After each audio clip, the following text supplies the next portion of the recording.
تو وہاں یہ بیٹھ جاتے ہیں, وہاں ان کو غذا ملتی ہے اور یہ جلدی ختم نہیں ہوتے, اور آہستہ آہستہ یہ اپنا جب اثر دکھاتے ہیں تو پہلے دودھ میں پھٹکریاں بنتی ہیں, جب گوشت پر اثر کرتے ہیں تو وہاں سے اس کا خون آنا شروع ہو جاتا ہے اور اس کی اور زیادہ سوجش ہو جاتی ہے. جب لیٹر اور انفیکشن ہوتی ہے تو پھر اس کی سوجش حوالے کی تھنوں کی ہو جاتی ہے.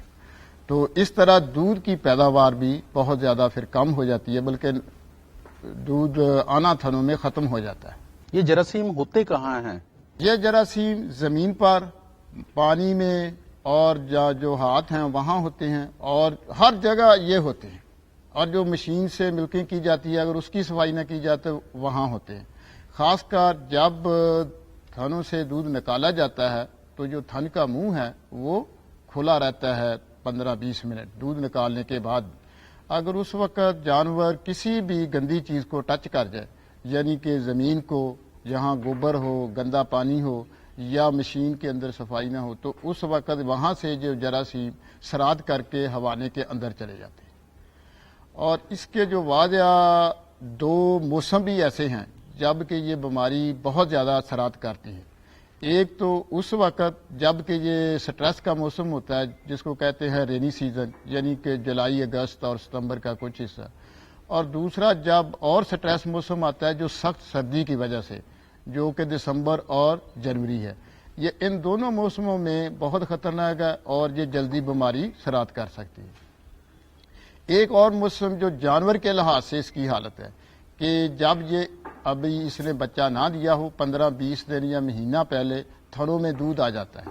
اگر پہلے سے جراثیم وہاں موجود ہیں, جب دودھ آتا ہے اور دودھ نکالا نہیں جاتا چونکہ ابھی بچہ نہیں دیا, تو اس وقت بھی سب سے زیادہ ڈینجر ہوتی ہے کہ وہ بیماری اس میں سرات کرتی ہے اور حوانہ پھول جاتا ہے, گرم ہو جاتا ہے, سوجش ہوتی ہے, اور زمیندار سمجھتا ہے کہ یہ تو ویسے ہی دودھ آ رہا ہے, لیکن حالانکہ یہ دودھ آنے سے مختلف ہے, چونکہ اس کی سوجش اور چمک جو اس کو بتاتی ہے کہ اس کے اندر انفیکشن ہے. اور جب زمیندار ہاتھ لگا کے دیکھے گا تھن کے حوانے کے اوپر تو وہ گرم ہوگا اور لشک رہا ہوگا. ڈاکٹر صاحب, یہ ساڑو سے معاشی طور پر زمیندار کو کیا نقصان پہنچتا ہے؟ ساڑو کی بیماری یا سوجش حوانہ جو معاشی طور پر سب سے زیادہ زمیندار کو اس کی وجہ سے نقصان ہوتا ہے. اندازہ لگائیے کہ اگر ایک سوئے میں 1 سے 2 کلو روزانہ دودھ کم ہو تو وہ سوئے کا 300 سے لے کے 400 کلو دودھ کم ہو جاتا ہے, جس کی مالیت تقریباً 9,000 سے 12,000 روپے ہے. اور اگر تھن ضائع ہو جائے تو جو جانور کی قیمت ہے اس میں کمی آدھے سے بھی زیادہ ہو سکتی ہے. اور بعض اوقات تو ایسا ہوتا ہے کہ جو ولیتی گائیاں ہیں, خاص کر جس کو کہتے ہیں فریزین جرسی, اس میں موت بھی واقع ہو سکتی ہے, جس میں ساری کی ساری قیمت جانور کی وہ بھی ختم ہونے کا اندیشہ ہوتا ہے. ڈاکٹر صاحب, اگر یہ بیماری اتنی ہی نقصان دہ ہے تو اس بیماری سے کیسے بچا جا سکتا ہے؟ یہ بہت اچھا سوال ہے. اس سے جو زمیندار حضرات ہیں ان کو یہ دیکھنا چاہیے کہ وقفے سے 15 دن سے اس کا جو مخفی بیماری ہوتی ہے اس کا اندازہ لگانے کے لیے CMT کیلیفورنیا مسٹائٹس ٹیسٹ ہم کہتے ہیں وہ, یا سرف ٹیسٹ, وہ اگر کریں تو اس سے ان کو پتہ چل جائے گا کہ یہ بیماری اگلے 15 دن میں آنے والی ہے یا کہ نہیں.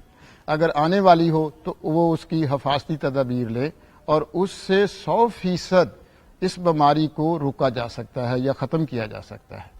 دوسرا یہ کرنا چاہیے کہ اگر وہ دیکھ لیں کہ یہ بیماری اپنے جانور میں ہو چکی ہے تو فوری طور پر اس کا جو ڈاکٹر ہیں, ویٹرنری ڈاکٹر, ان سے علاج کروانا چاہیے بجائے اس کے کہ وہ اپنے ٹوٹکے یا دوسرے طریقے اختیار کریں.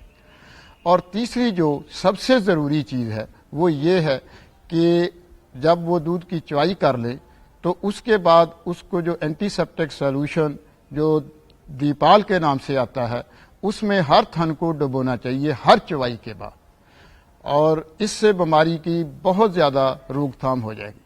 اور سب سے بڑھ کر جو کہ اولین اس کی ڈیوٹی ہے وہ یہ ہے کہ صفائی باڑوں کی اور ہر جگہ کی, اور جو گوالا ہے دودھ چونے والا یا مشینیں ہیں جس سے دودھ چویا جاتا ہے ان کی صفائی کا خاص خیال رکھا جائے. ڈاکٹر صاحب, اکثر دیکھا گیا ہے کہ زمیندار اس کا علاج بھی کروا لیتے ہیں لیکن یہ بیماری دوبارہ آ جاتی ہے. اس کی بڑی وجہ یہ ہے کہ زمیندار حضرات جو علاج ہے وہ مکمل نہیں کرواتے. ڈاکٹر کا جو بتایا ہوا ہوتا ہے کہ بھئی یہ 10 دن یا 5 دن منیمم کرنا ہے تو اس دن پورے علاج کرنا چاہیے. اور دوسرا جو بنیادی اصول ہے صفائی کا، اس کا جب بھی ہو ہر جانور کے نیچے باڑے کی وہ مکمل صفائی رہنی چاہیے. اور تیسرا یہ ہے کہ جب جس جانور کا علاج کیا جاتا ہے کچھ جراثیم دودھ کی وجہ سے اس کے ہوانے اور پھر بھی رہ جاتے ہیں، تو جب جانور دودھ دینا بند کر جائے تو اس کے بعد اس کے تھنوں میں ڈرائی مسٹائٹس ٹیوب اس کو کہتے ہیں، وہ دوائی اندر ضرور داخل کرنی چاہیے ڈاکٹر کے مشورے کے بعد.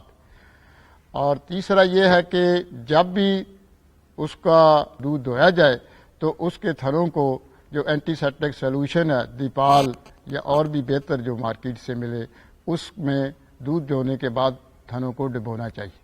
آئیے ناظرین دیکھتے ہیں کہ چودھری عبدالحمید اپنے جانوروں کو ساڑوں سے بچانے کے لیے کیا دیتے ہیں.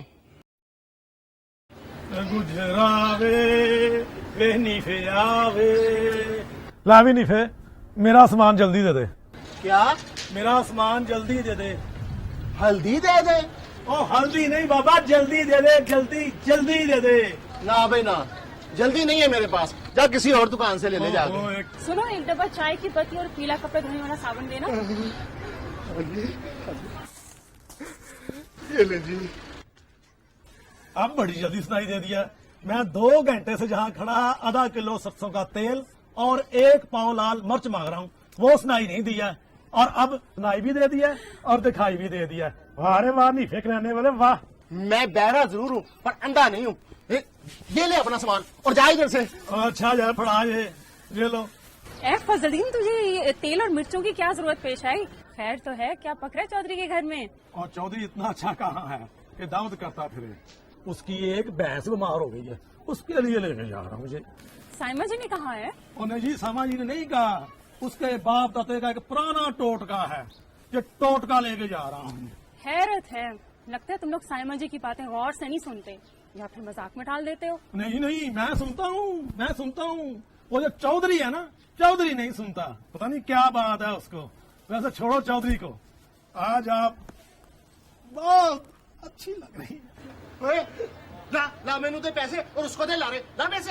اللہ پھاڑے پتہ نہیں کی مسئلہ بنا ہے. ماں بلا رہی تھی تجھے؟ ماں؟ اچھا، میرا مسیح کو سلام کہنا. میں آؤں گا کسی دن. اچھا وہ میں چلتا ہوں. وہ چودھری غصے میں نا کسی بیل کی طرح اپنا کھر زمین پہ رگڑ رہا ہوگا. اوکے جی، السلام علیکم. برابر رکھا، پھر ملیں گے.